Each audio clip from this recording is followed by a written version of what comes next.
Remember when we learned about the prehistoric humans in history class? We were always taught that everything we do, eating, growing body hair, or even our advanced thinking abilities, it existed for one reason only: survival. Even today, in the modern world, working to earn money and putting food on the table is still a form of survival. But there is one thing humans have craved throughout history, something we seem to desire even beyond survival. We crave art. But how do we crave something we cannot consume? How can we crave something that doesn't even have a clear definition in the first place? Hey there penguin, I'm Mali, and in today's video we are going to explore the art of art. But before we explore, what is art actually? Because if we search the word art in the dictionary, you get quite a simple explanation: painting, drawing, and sculpture. It's not really a refined answer now. Art is very broad. It goes from just something as simple as drawing to quite the opposite, like cooking. But do you consider cooking as art? Some might say yes and some might say no. The opposite opinion itself is a form of art. So maybe the dictionary definition is a bit too limited. Art has its own evolution through time. Art can vary from physical drawings to paintings, musea, performance art, oil painting, architecture, digital drawings, media, film, music, theater, cinema, opera, ballet, and so much more. So the dictionary is allowed to be a bit more specific when it comes to the definition of art. When we talk about art, you can kind of define it in groups. The main two groups are art and arts. Art generally refers to the expression of creative skill and imagination, most of the time through visual mediums like painting, sculpture, or photography. While arts is more referred to a broader or collective term for various disciplines like dance, theater, and literature. And then you can also have this random group of art. That's because this group is a bit undefined. Example of this would be the art of gaming. Not specifically the language the games are made with, or the concept art or the characters, but specifically the gameplay. A lot of people consider the gameplay of a game an art of its own. The way you go through a story, you see characters, you fight monsters, and you get quite hooked with the storyline.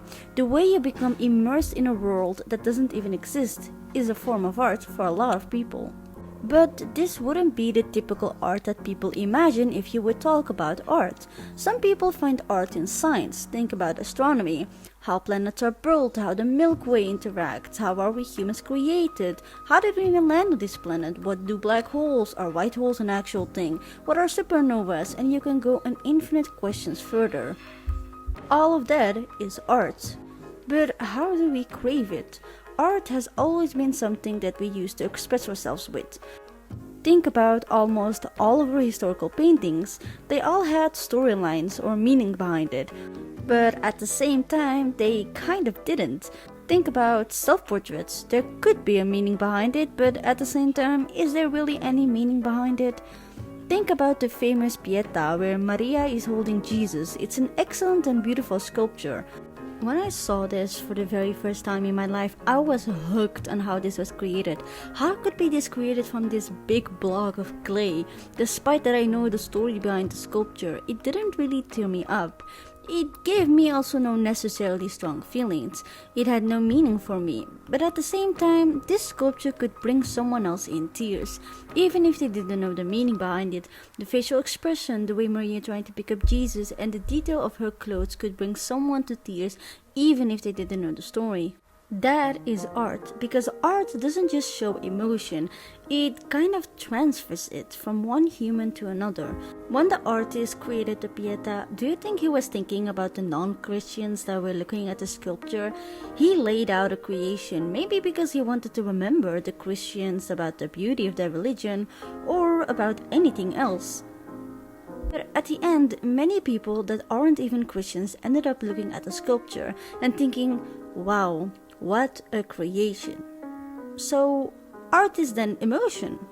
Art connects us across all times, across all cultures, and across all completely different lives. We crave it because we crave expression, we crave story, we crave understanding.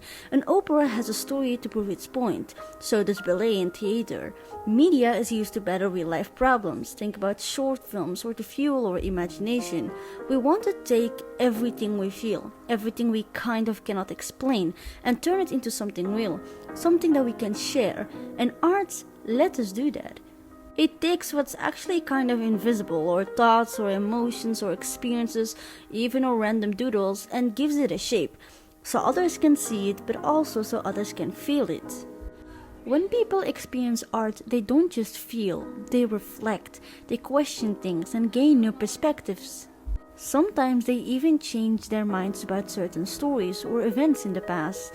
We humans also love to recognize mastery. One of my favorite artists, Mika Pikazo for example, has gorgeous art. When you see a good drawing, even if you don't feel anything emotional, something is still happening in your mind. You recognize the skill behind it, you notice the details, the shading, the position, the colors. You compare it to what you can do. You understand how much effort it must have taken to create a piece in the first place, and you began to appreciate the technique. That feeling is not really an emotion, it's more satisfaction, a kind of cognitive reward that you get. But art doesn't really stop there. It also triggers curiosity. Even the simplest piece of art can make you think.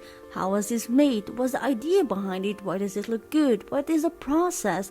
And without realizing it, you are engaging with the art. It makes you look at other pieces and appreciate them too. Do you know the quote, "If you don't like reading, you haven't found the right book yet"?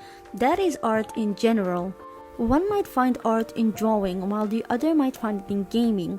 Whether you are creating art on paper or digital, it is as impressive as our curious student learning about their favorite math topic.